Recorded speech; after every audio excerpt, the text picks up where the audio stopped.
At exactly 5:42 every morning, long before the town came alive, Jack Turner unlocked the yellow school bus parked behind the district garage.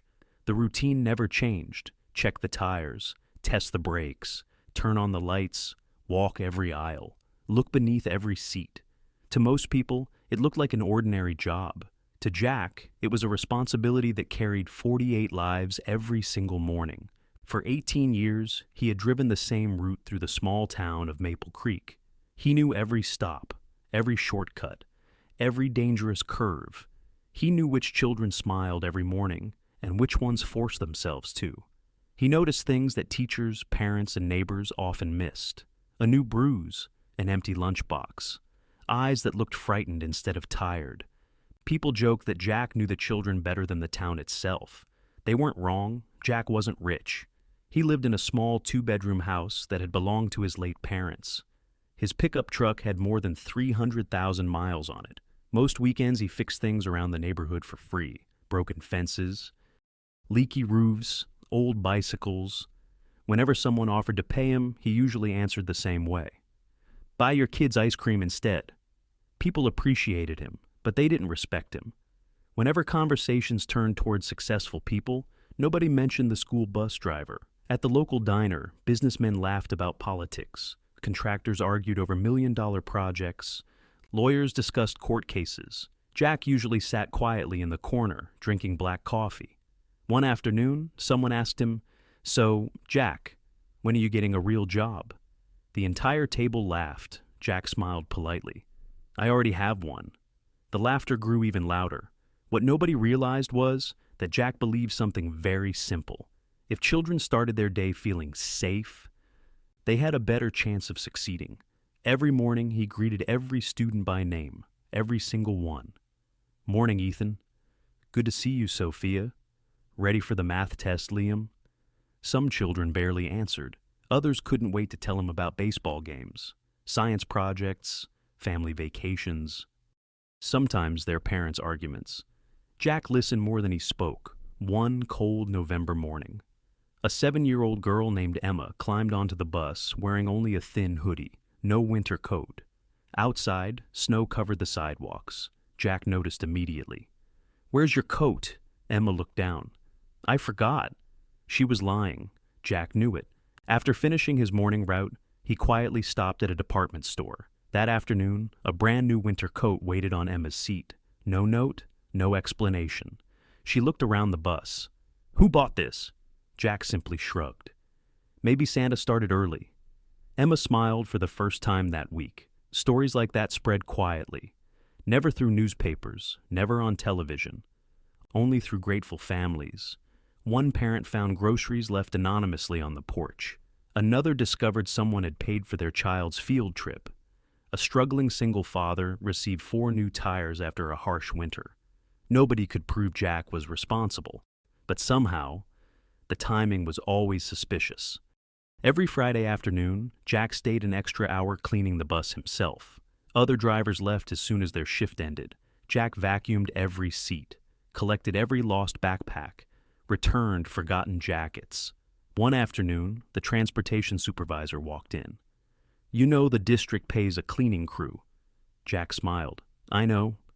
"So why do it yourself?" Jack answered. "Because Monday mornings deserve a clean start." The supervisor shook his head. "You really are different." Despite everything, Jack rarely received recognition. Parents thanked teachers. Students thanked coaches. Nobody remembered the bus driver. That never bothered him. He wasn't looking for applause. He believed the most important work usually happened where nobody was watching. Then came the snowstorm that changed everything. Weather forecasts predicted 4 inches. Instead, nearly 15 inches fell before noon. Roads disappeared beneath thick snow. Police urged everyone to stay home. Schools dismissed students early. Dozens of buses left at once. Jack's route passed through the oldest part of Maple Creek. Narrow roads, steep hills, dense woods. Within 20 minutes, traffic stopped completely. Cars slid into ditches. Trees blocked intersections. Children began calling their parents. Many couldn't get through. Cell towers struggled under heavy demand. Some younger students started crying. Jack remained calm. "Everyone stay seated." He grabbed the emergency radio. No signal, only static. The storm had knocked out part of the communication network.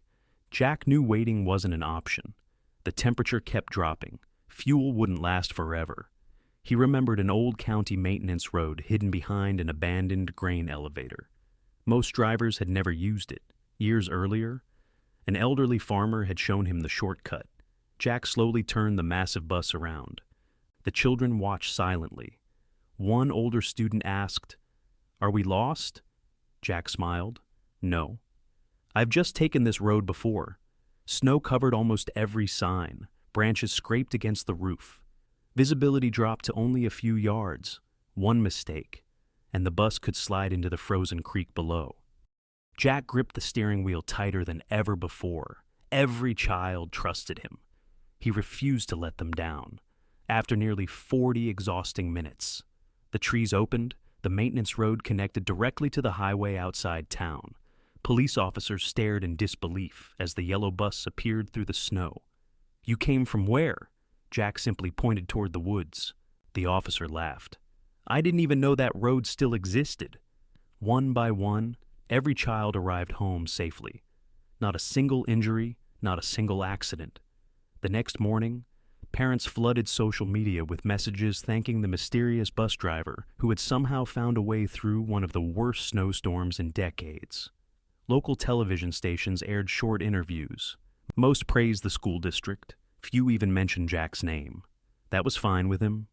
By Monday morning, he was back behind the wheel at 5:42 a.m., just like always, as if nothing extraordinary had happened, but someone had noticed. Not the reporters, not the politicians, someone much more important, an 11-year-old boy named Noah. While everyone else saw a man driving a bus, Noah saw a leader, and years later, that single snowstorm would become the reason an entire town asked Jack Turner to run for office.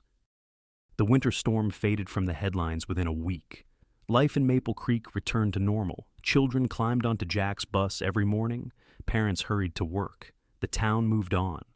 But 11-year-old Noah Carter never forgot that day. While adults talked about luck, Noah believed something different. Real leaders didn't wear expensive suits.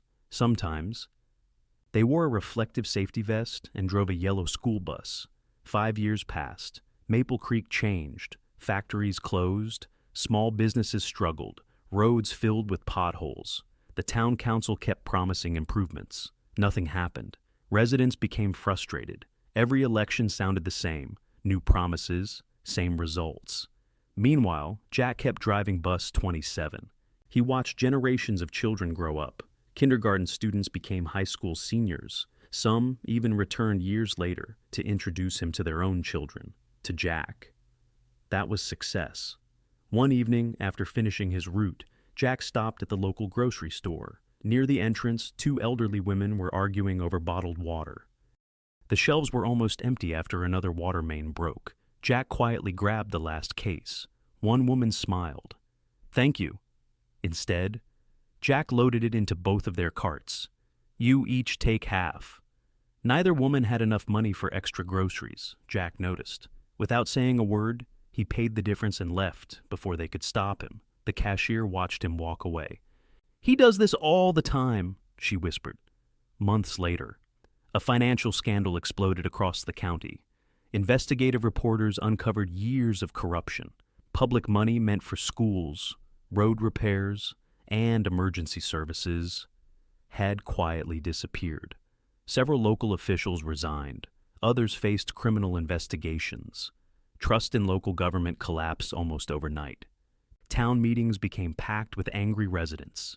People demanded change, real change, not another polished politician, someone honest, someone they already trusted.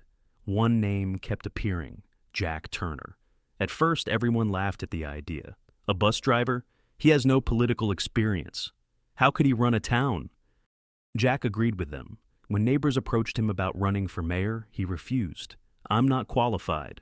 An elderly teacher smiled. "That's exactly why you are." More people joined the conversation.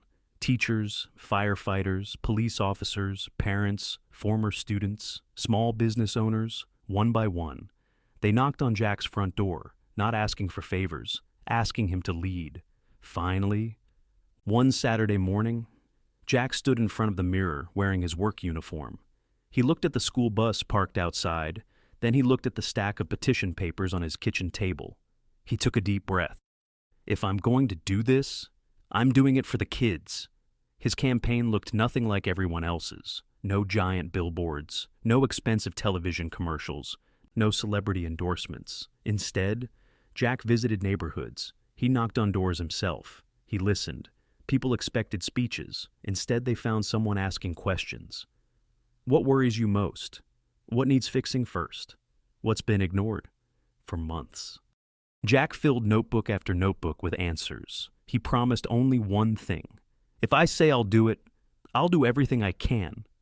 Election night arrived. The town gathered inside the high school gymnasium. The race stayed close for hours. Finally, the final results appeared on the large screen. Jack Turner, 51.8%. He had won. The crowd erupted. Jack stood completely still. He wasn't celebrating. He was thinking about responsibility. The next morning, at 5:42 a.m., he still drove bus 27. Parents stared in surprise. You won, Jack smiled. My shift starts at 6. As mayor, he refused many traditional privileges. He kept his old pickup truck. He declined a luxury office renovation. He published every city expense online, every dollar, every contract, every purchase. Residents could see exactly where their taxes went. Within a year, road construction costs dropped dramatically. Not because projects became smaller, because waste disappeared. Jack created scholarships for trade schools.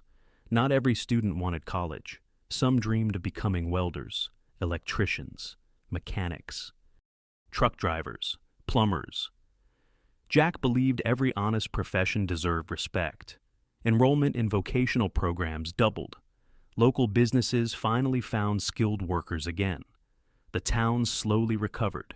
National newspapers started writing about Maple Creek, the small town doing government differently. Television crews arrived. Reporters asked Jack the same question. What's your secret? He always answered the same way. I spent 18 years listening. One afternoon, Jack received a letter. The sender surprised him. Noah Carter, the little boy from the snowstorm, now 24 years old. Inside was a photograph. It showed bus 27 surrounded by snow. On the back, Noah had written, "That day you taught me what leadership looks like." Jack folded the letter carefully. He carried it in his wallet for years. 4 years later, leaders from across the state encouraged Jack to run for governor. Again. He said no. Again. People refused to accept the answer. Teachers organized volunteer groups. Former students built campaign websites. Bus drivers from every county joined the campaign. Nobody was paid. They simply believed in him. The debates surprised everyone. Other candidates attacked each other. Jack talked about schools, infrastructure, jobs, families, accountability. Whenever someone insulted him for being just a bus driver, he smiled. That job taught me something important. If 48 families trust you with their children every morning, you learn how valuable trust really is. The audience stood and applauded. Election night became one of the biggest political upsets in state history. Jack Turner won. Not by a landslide, but by enough. Television anchors struggled to explain it. Political analysts searched for complicated reasons. The answer was actually simple. People trusted him. On Inauguration Day, thousands gathered outside the state capitol. Government officials arrived in black SUVs. Jack arrived differently. The old yellow school bus. Bus 27, freshly restored. Children lined the sidewalks waving small American flags. Former students filled the front rows. Doctors, teachers. Construction workers, police officers, business owners, parents. Some had once ridden that very bus. When Jack stepped to the podium, he looked at the crowd, then at bus 27 parked beside the Capitol. He smiled. My first responsibility was making sure children arrived safely.